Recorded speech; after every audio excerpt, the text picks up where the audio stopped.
Hello everyone, hope you are doing fine. Welcome to my YouTube channel. In our previous lecture we studied about first come first serve disk scheduling algorithm. हमने first come first serve disk scheduling algorithm के कुछ disadvantages limitations के बारे में बात की थी अपने previous lecture में. इस lecture में हम ये देखेंगे कि हम उन disadvantages या limitations को कैसे solve कर सकते हैं. हम इस लेक्चर में SSTF के बारे में कुछ बात करेंगे, लाइक उसका अप्रोच क्या होता है, यहाँ पे रिक्वेस्ट किस ऑर्डर में फुलफ़िल की जाती हैं.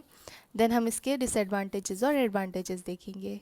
तो चलिए शुरू करते हैं. SSTF डिस्क शेड्यूलिंग एल्गोरिदम या फिर shortest seek time first disk scheduling algorithm. FCFS का मेजर डिसएडवांटेज क्या था कि रिक्वेस्ट उसी ऑर्डर में सेटिस्फाई हो रही थी जिस ऑर्डर में वो आ रही थी. और फिर ऐसे में क्या हो रहा था ना कि सपोज़ करो आपका रीड राइट हेड इस पोजीशन पे है और एकदम किसी एक कोने की दूसरे कोने की रिक्वेस्ट आ गई, तो आपको कहाँ जाना पड़ रहा था, एकदम दूसरे कोने पे जाना पड़ रहा था. बीच की जितनी भी रिक्वेस्ट है उनको इग्नोर करके फिर आप इस कोने पे हो, फिर आपको इस कोने में जाना पड़ रहा है बीच की सारी रिक्वेस्ट को इग्नोर करके. तो इससे क्या हो रहा है, हेड का जो मूवमेंट हो रहा है ना वो बहुत ज़्यादा हो रहा है और ये क्या है, बहुत टाइम वेस्टिंग है. तो इसके लिए हम किस पे मूव हुए, अपनी सेकेंड डिस्क शेड्यूलिंग एल्गोरिदम पे, जो कि है हमारी SSTF में हम क्या करते हैं, हम जो क्लोजेस्ट होती है रिक्वेस्ट उसको पहले सेटिस्फाई करते हैं. तो चलिए इसकी वर्किंग देखते हैं कि इसकी वर्किंग क्या है. यहाँ पे आपको एक क्वेश्चन दिया हुआ है जिसमें आपको total number of head movements निकालने हैं. आपकी रिक्वेस्ट किस ऑर्डर में आ रही है ये गिवन है, और यहाँ पे इनिशियली आपका जो रीड राइट हेड है वो कौन सी पोजीशन पे है ये चीज़ गिवन है. आपको ये साइन दिख रहा है, इस साइन का सिग्निफिकेंस समझिएगा कि इस साइन का सिग्निफिकेंस क्या है. शॉर्टेस्ट सीक टाइम फर्स्ट क्या बोलती है कि आपके जो क्लोजेस्ट है ना आप पहले उससे सेटिस्फाई करो. एक बार आप उसके पास चले जाओ, फिर उसके क्लोजेस्ट जो है आप उसको सेटिस्फाई करो, फिर उसके पास रुक जाओ और वहाँ से देखो क्लोजेस्ट कौन से डायरेक्शन में है तो उसके पास जाओ. ये इसकी वर्किंग कुछ इस तरीके की होती है. सपोज करो ये आपका रीड राइट हेड अभी 100 पोजीशन पे है, इधर आपका 110 है और इधर आपका 90 है. अब अगर आप इधर जाते हो तब भी आपको 10 टाइम्स चलना होगा और अगर आप इधर जाते हो तब भी आपको 10 टाइम्स चलना होगा. अब क्या हुआ, यहाँ तो टाई हो गया. तो उस केस में आपको क्या करना होगा, ये इस डायरेक्शन को देखना. ये डायरेक्शन आपका क्या बोल रहा है, इसका मतलब होता है फॉरवर्ड. और अगर आपका ये डायरेक्शन ना ऐसे होगा, ये जो एरो है ये इस डायरेक्शन में होगा, इसका मतलब है बैकवर्ड. तो अगर आपका ये वाला डायरेक्शन गिवन है ना तो आप क्या करोगे, इस डायरेक्शन में मूव करना. अच्छा, अब डायरेक्शन चेंज नहीं करना चाहिए ऐसा क्यों बोला जाता है, तो उसका भी एक रीज़न होता है. सपोज़ करो आप फिलहाल इस डायरेक्शन में मूव कर रहे हो, ठीक है. अब आपके पास इधर भी 10 है और इधर भी 10 टाइम्स आपको चलना पड़ रहा है. तो आप क्या करोगे यार, वापस से मुड़ के इधर जाओगे ना तो थोड़ा टाइम कंज्यूमिंग हो जाएगा. क्यों टाइम कंज्यूमिंग हो जाएगा यार, आप सीधे से यहाँ जा रहे थे, अब आपको क्या करना है, अपना टाइम डायरेक्शन चेंज करना है. तो आप यार थोड़ा टाइम लोगे अपना डायरेक्शन चेंज करने के लिए. तो उससे बेटर है कि यार दोनों जब 10-10 ले रहे हैं ना तो मैं क्या करूँ, अपनी डायरेक्शन में मूव करती जाऊँ. तो इसीलिए ये एरो दिया होता है. ध्यान रखिएगा अगर क्वेश्चन में ऐसा है और आपके पास अगर टाई हो गया है तो आप इस डायरेक्शन में मूव करोगे जिस डायरेक्शन में वो एरो होगा. तो चलिए अब क्वेश्चन सॉल्व करते हैं आगे. Total number of head movements निकालने हैं. इनिशियली हेड 53 पे है. रिक्वेस्ट आपकी कुछ इस तरीके से है. आप क्या करोगे, जो भी रिक्वेस्ट गिवन है उसको आप असेंडिंग ऑर्डर में अरेंज कर लोगे. आपका जो डिस्क था वो आपका 0 से लेके 99 तक के ट्रैक्स थे उसमें, तो 0 और 99 फिक्स्ड है. और जो रिक्वेस्ट थी उनको आपने इंक्रीजिंग ऑर्डर में अरेंज किया है. चलिए सॉल्व करते हैं न्यूमेरिकल. अब यहाँ पे देखिए सबसे पहले आपका जो हेड था वो 53 पे था, इसलिए हमने यहाँ पे 53 लिखा है. यहाँ से ही स्टार्ट करेंगे. अब हम देखेंगे कि 65 माइनस 53 कितना होता है और 53 माइनस 41 कितना होता है. ये आपका है 12 और ये भी है आपका 12. अब आप यहाँ पे तो टाई हो गया, शॉर्टेस्ट कौन सा है, दोनों ही बराबर है. तो यहाँ पे टाई को कैसे ब्रेक करोगे, मैंने क्या बताया था, आपका हेड के साथ कौन सा डायरेक्शन था, इस तरीके का डायरेक्शन था.